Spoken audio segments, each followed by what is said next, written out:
ci ëttu yéenekaay yi. Bassirou Kane wala nuyu rek ñuy ñaan la nga tënk ko kon. waaw li gën a fës ci yéenekaay Macky ndax dina ci génn loolu nag di laaj bi nga xam ni direct info moom lay laaj ni nag yëngu yi bari na lool askan wi nag di joytu rek li nga xam daal moom mooy seen métit ba tey rek kon ñu jàpp ni nag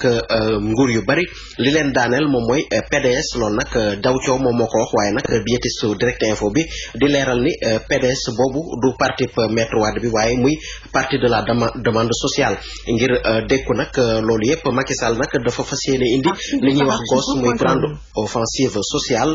ci loolu nag sama naataango bi ni daal jàpp nañ ni wàññi bi nga xam ne wàññi nañ ko njëgoo luyaas bi bokk na ci li nga xam daal ci la bëgg a sukkandiku waaye tamit mun nañ sukkandiku ci leneen looy muy nag daal fexe ba ñëpp am kër loolu nag Le Soleil bind na ci sax di wax ni daal tàmbali nañ tabax lu war a toll ci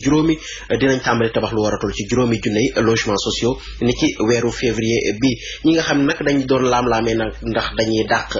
élection locale yi am déet ministre de l'intérieur nag di ci dalal xel yi ci le populaire ñuy wax ni nag élection locale yi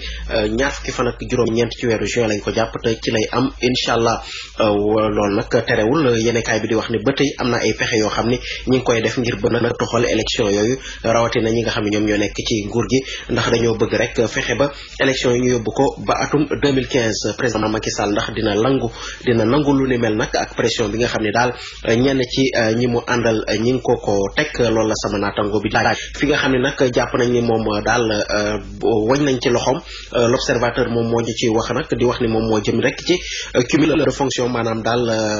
jàppandoo ñaari lëkk niñ koy waxee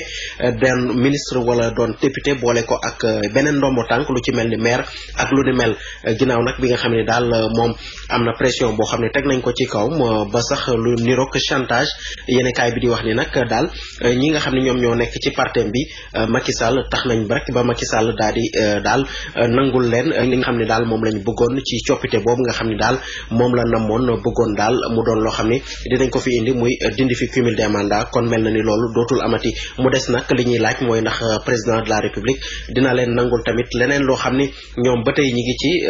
dox ay tànk maanaam Macky Sall mi nga xam ne daal dafa bëgg mandat bi nga xam ne toll na ci juróom-ñaari at ñu yóbbu ko ba juróomi at l'observateur ba tey di am na ci ñoo xam ne ñoo nekk ci parti bi ñoo xam daal ñi ngi def seen pexe ngir bëgg nag njiitu réew mi dellu ginnaaw ci diggé boobu nga xam ni diggé woon na ko ARS nag ñoom liñ bëgg moom mooy wéyal xeex bi nga xam ne ñu ngi koy xeex ngir nag li nga xam ne nomm nañ ko maanaam dindi fi diwaan yi ñu mu ñu am loolu nag Le Soleil bind na ci ni ARS bi nga xam moom mooy association des régions du Sénégal ñoom nag dañoo bëgg a yóbbu mbir mi ci association des régions France ak tamit forum mondial des régions ba tey rek Le Populaire di wax tamit ni président région yi ak maire yi ñoom nag pare nañ pour tàmbali xeex bi ngir nag bañ ñu dindi fi li nga xam rek moom mooy diwaan yi Aïda Diong moom nag am na loo xam ne wax na ko Le Populaire siwal na ko nag bind na ko kon ni sénatrice ex libérale bi kon moom nag bi nga xam ne ñi ngi wax ne alalam toll na ci ñeent fukk ak juróom-ñaari milliards ci suñu xaalis nee na nag wax na ñi nga xam ne ñoom ñoo ko seet si woon ne koppar boobu moomu lépp moom Aïda Diong tamit wax na ni daal am na ñoo xam ne seq na ak ñoom teraanga ñoo xam ne ñu ngi nekk ci nguur gi fi mu toll ni sama naatango bi di laaj nag ndax moom Aïda Diong fa nar a jébaane ñooñu. jërëjëf Bassirou Kane.